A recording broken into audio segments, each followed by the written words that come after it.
Show the accounting equation for the following transactions. और ये transaction बच्चों कुछ इस तरह से हैं।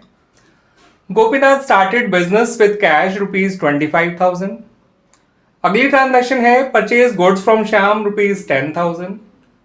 उससे अगली ट्रांजैक्शन है sold goods to Sohan costing ₹1,800 for ₹1,500।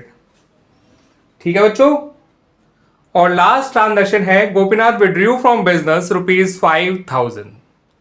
तो आपको ये 4 ट्रांजैक्शंस दे रखी हैं और आपसे कहा गया है कि बताइए इन फॉलोइंग ट्रांजैक्शंस का हमारी अकाउंटिंग इक्वेशन पे क्या इफेक्ट पड़ेगा। ठीक है बच्चों, तो आइए डिस्कस करते हैं पहले हम अपनी फर्स्ट ट्रांजैक्शन को। नॉर्मली ज्यादातर क्वेश्चंस की आपको फर्स्ट ट्रांजैक्शन कुछ इस तरह से ही मिलेगी, बिजनेस स्टार्ट करने वाली।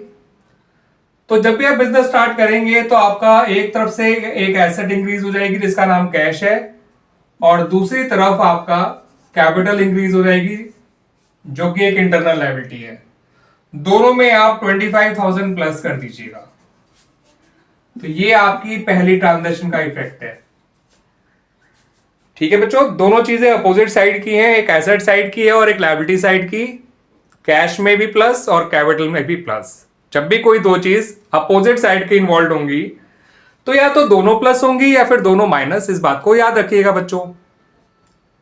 ठीक है बच्चों, अगली ट्रांजैक्शन देखिए, परचेजेस गुड फ्रॉम श्याम ₹10,000। आपने श्याम से गुड्स खरीदे हैं 10,000।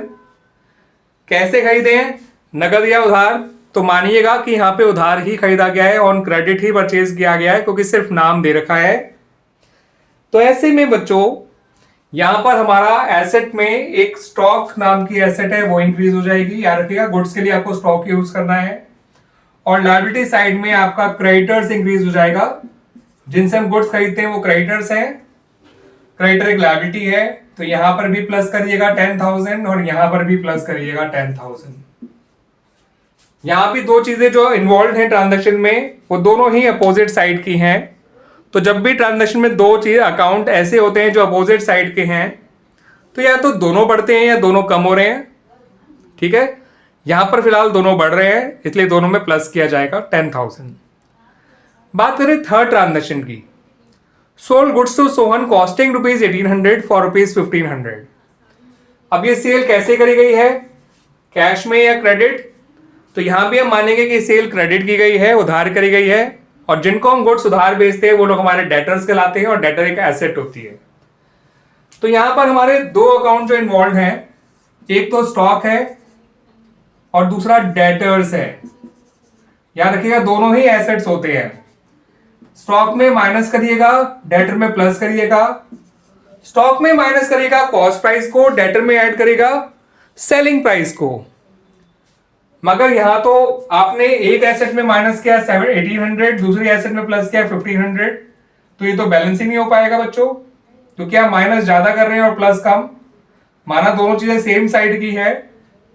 ठीक है, और जब भी दोनों चीजें सेम साइड की होती हैं, यानी दोनों अगर एसेट है तो एक बढ़ेगी और दूसरी कम होगी। हो भी रहा है ऐसा, मगर अमाउंट दोनों के बराबर नहीं है। तो यहां पर अब एक बात समझिए बच्चों कि आपको इस गुड्स बेचने पे फायदा हुआ या नुकसान। आपको साफ नजर आ रहा है कि यहां पे आपको नुकसान हो रहा है। गुड्स की कॉस्ट थी ₹1,800 लेकिन उसको बेचा गया फॉर ₹1,500 ओनली, यानी कि हमें ₹300 का नुकसान हो रहा है। और इस बात को ध्यान रख लीजिए बच्चों, बहुत काम की बात है कि कोई भी फायदा या नुकसान होगा उसका ट्रीटमेंट थ्रू कैपिटल अकाउंट किया जाएगा। तो अपनी एसेट साइड में, क्योंकि स्टॉक भी एक एसेट है, डेटर भी एक एसेट है, 1,800 माइनस और 1,500 प्लस करेंगे तो कुल मिला के अपनी लेफ्ट हैंड साइड में 300 माइनस कर रहे हैं। उतना ही देखिए आप अपनी राइट हैंड साइड में भी माइनस कर रहे हैं। अब ये इक्वेशन आपकी बैलेंस हो जाएगी। ठीक है बच्चों, तो याद रखिएगा जब भी आप गुड्स बेचेंगे तो अगर प्रॉफिट होगा तो कैपिटल में ऐड कर दिया जाएगा, लॉस होगा तो कैपिटल में सब्ट्रैक्ट कर दिया जाएगा। प्रॉफिट या लॉस वाला एलिमेंट कैपिटल के थ्रू ट्रीट किया जाएगा, इस बात को याद रखिएगा बच्चों। अब आ जाइए अपना लास्ट ट्रांजैक्शन पे। गोपीनाथ ने अपने पर्सनल यूज के लिए बिजनेस से पैसा निकाला। ठीक है, वो लिखा नहीं गया कि पर्सनल यूज है, लेकिन अंडरस्टूड है वो पर्सनल यूज ही कहलाएगा। तो यहां पर आपकी दो जो अकाउंट इन्वॉल्व है, एक तो कैश है और दूसरा कैपिटल है। याद रखिएगा, पर्सनल यूज के लिए जो पैसा निकाला जाता है उससे कैपिटल बिजनेसमैन की डिक्रीज हो जाती है। तो यहां कैश भी डिक्रीज हो रहा है और कैपिटल भी डिक्रीज हो रही है बाय द सेम अमाउंट। ठीक है बच्चों, तो अब अपनी जो अकाउंटिंग इक्वेशन आपको प्रॉपर बनानी है तो आपको पहले से ही पता है कितने एसेट के और कितने लायबिलिटी कॉलम आपको बनाने हैं। एसेट में आपको बच्चों कॉलम बनाने हैं 3, एक कैश का, एक स्टॉक का और एक डेटर का। लायबिलिटी साइड में आपको एक क्रेडिटर कॉलम बनाना है लायबिलिटीज के लिए और एक कॉलम बनाना है कैपिटल का। तो कुल मिला के आपको टोटल 5 कॉलम बनाने हैं इन योर अकाउंटिंग इक्वेशन। तो बच्चों आपको अपनी अकाउंटिंग इक्वेशन कुछ इस तरह से बनानी है। पहला कॉलम बनाएगा ट्रांजैक्शन का, देन एसेट्स का एंड देन लायबिलिटीज का।